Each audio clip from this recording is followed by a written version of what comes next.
நாங்கள் வேளாங்கண்ணிக்கு போனோங்க. இது வேளாங்கண்ணி வீடியோ. உள்ளே என்ட்ராக முன்னாடி உள்ளேயேவும் இந்த சர்ச் இருக்குதுங்க. இந்த சர்ச்சுக்குள்ளே ஒரு சின்ன சர்ச் இருக்குது. உள்ளே போனோம். அடுத்து பெரிய மெயின் சர்ச்சுக்கு வந்தாச்சுங்க. மெயின் சர்ச்சுக்குள்ளே வந்து ப்ரேயர் நடந்துகிட்டு இருந்துச்சு. ஆனால் நமக்கு சத்தம் கேட்கல. உள்ளே ப்ரேயர் நடந்துகிட்டு இருந்துச்சு. நாங்கள் போய் இப்போ வீடியோ எடுக்கக்கூடாதுன்ட்டாங்க. அதனால் நாங்கள் இதோட பாதியிலோடு நின்றுருப்போம். அப்புறம் உள்ளே போயிட்டு வந்துட்டோங்க. கடலில் சரி அப்படியே கடலுக்கு போகலான்னு போனோம். ஒரு போட்டெல்லாம் வந்துச்சு. மீன் பிடிக்கிறவங்க பாருங்க, ஒரு போட்டு மீன் பிடிக்கிறவங்க போக வர இப்போ அழகாக இருந்துச்சா, அதை பார்த்துக்கிட்டே நின்றுட்டுருந்தோம். அடுத்து அப்படியே வந்துட்டோம். கடைவீதி வழியாக வர்றப்போ அங்கே ஒரு ஃபங்க்ஷன் மாதிரி ஏதோ பண்ணிகிட்டு இருந்தாங்க. முளைப்பாரி எல்லாம் வச்சு போட்டு எடுத்துகிட்டு இருந்தாங்க. யானை ஊர்வலம் வந்துச்சு. சரி நல்லா அழகாக இருக்குதுன்னு சொல்லிவிட்டு அங்கேக்குள்ளேயே நின்றுட்டுருந்தோம். கூட்டம் பயங்கர கூட்டம். நாங்களும் ஒரு ஓரத்தில் நின்றுட்டுருந்தோம். போலீஸுகள்லாம் பந்தோபஸ்து போட்டிருந்தாங்க. அங்கிட்டு போங்க இங்கிட்டு போங்க நில்லுங்க அப்படின்னு சொல்லிகிட்டு இருந்தாங்க. நாங்கள் அப்படியே நின்றுட்டே இருந்தோம். அப்புறம் யானை போயிட்டே இருந்துச்சு. அழகாக இருந்துச்சு யானை. அப்படியே பார்த்துக்கிட்டே நின்றுக்கிட்டே எங்களுக்குள்ளேயே நின்றுக்கிட்டு இருந்தோம். அழகாக நல்லா இருக்குது மக்களே. எப்படியாவது நீங்கள் போங்க மக்களே, ஒரு தடவையாவது போய் பாருங்கள். சூப்பராக இருக்குது. அப்புறம் நீங்கள் விடவே மாட்டீங்க. வருஷம் போகணும் போல் தோணும் உங்களுக்கு. நான் 8ஆந்தேதி கொடி இறக்கிட்டாங்க. 9ஆந்தேதி இது நாங்கள் இருந்த ரூம்பு பஸ் ஸ்டாண்டுக்கு எதுக்காலேயே போட்டிருந்தோம். நாங்கள் வசதியாக இருக்கும் அப்படின்னு சொல்லிட்டு போட்டிருந்தோம். ரூம் புக் பண்ணியிருந்தோம். பஸ் ஸ்டாண்ட் இருக்குது பார்த்தீங்களா, கார் பார்க்கிங், அந்த பஸ்ஸுகள்லாம் நிற்கிது பாருங்க. வசதியாக இருக்குன்னு சொல்லி நாங்கள் பக்கத்துலேயே போட்டுட்டோம். நீங்கள் போனாலும் ட்ரை பண்ணுங்கள். இல்லை அப்படின்னா நம்ம தூரத்தில் கொஞ்சம் போட்டோன்னா நம்ம ஆட்டோ பிடிச்சி தான் லக்கேஜுகளில் நம்ம எடுத்துகிட்டு வரணும். பக்கத்துலேயே போட்டிங்கன்னா நம்ம லக்கேஜுகளை அப்பப்போ உள்ளே போனால் கொஞ்சம் கொஞ்சம் வாங்கிட்டு வருவோம்.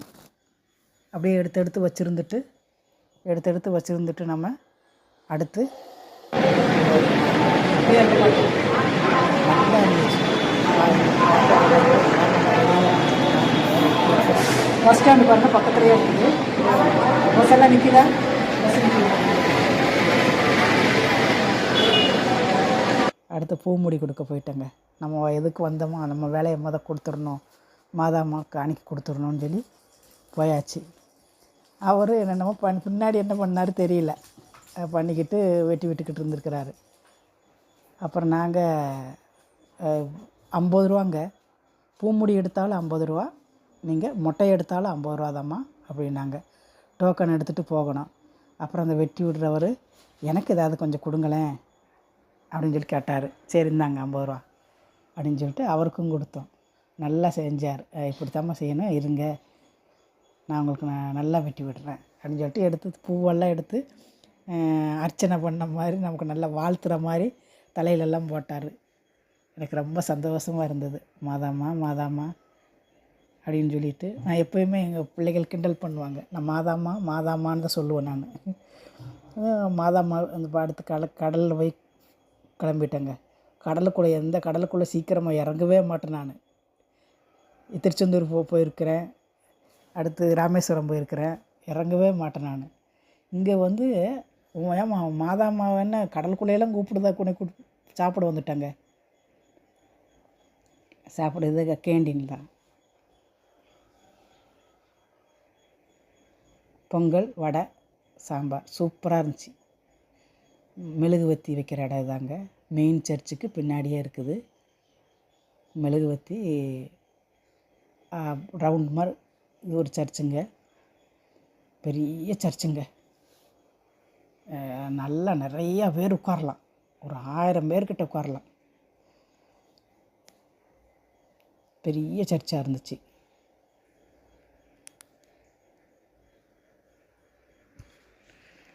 அப்போ நின்று பார்த்து உட்காந்துட்டு அங்கே மனசு நல்லா சந்தோஷமாக இருந்துச்சு.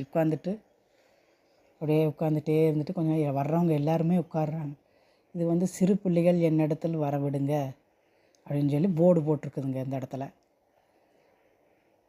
நல்லா அழகாக இருந்துச்சு. எல்லோரும் ஃபோட்டோ எடுத்துகிட்டு போகிறாங்க. திருப்பி நாங்கள் அங்கேயே போயிட்டோம், கடலுக்கே போகலான்னு சொல்லிட்டு அங்கே போய் கடலில் போய் நின்று பார்த்து கூட்டம், நிறைய கூட்டங்கள். நாங்கள் ஒரு ஓரமாக வந்து நின்று அப்படியே ரசிச்சுக்கிட்டே இருந்தோம், கடலை பார்த்துக்கிட்டே இருந்தோம். அங்கே ஒரு போட்டுக்கு போணுச்சு, தூரமாக ஒரு போட்டு, வீடியோவில் தெரியுதா என்னன்னு தெரியல, அதுக்கு தூரமாக ஒரு கப்பல் போயிட்டு இருந்துச்சு. அப்போ நல்லா ஒரு நேரத்தில் உள்வாங்கிடுது கடல். அந்த தரையெல்லாம் நல்லா தெரிஞ்சது. அந்த ஒரு நடுக்கடலில் நம்ம போய் நின்ன மாதிரி ஒரு ஃபீல். அமைதி, எங்கள் நாட்டுக்கு வேண்டிய வளமை மகிழ்ச்சி, எங்கள் ஊரத்தின் அருள் பொருள் நீராயுள் ஆகியவற்றை உங்களிடமிருந்து பெற்று தருவாராக. எங்கள் ஆண்டவராகிய இயேசு கிறிஸ்து வழியாக உம்மை மன்றாடுகிறோம்.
வேளாங்கண்ணி மார்க்கெட்டுங்க, மீன் மார்க்கெட்டு நல்லா பெருசாக இருக்குதுங்க. மீன், எல்லா மீனும் விலை கம்மி தாங்க, ரொம்ப ரொம்ப விலை கம்மியாக தான் இருந்துச்சு. ஒரு கூறு 200 250 ரூபா, 2 கிலோ 3 கிலோ இருக்கும். இது செருதூர் மார்க்கெட் இடங்க, மீன் வந்து இறங்குற இடம். இது அவங்களுக்கு புதுசாக இப்போ கட்டி கொடுத்துருக்குறாங்க. இனிமேல் வந்து இந்த இடத்துல தான் வந்து அவங்க மீன் ஏல விடுவாங்க. சின்ன சின்ன கடைகளாக வச்சுருக்குறாங்க. இன்னும் அடுத்த ஒரு வீடியோவில் சந்திக்கலாம். பாய்.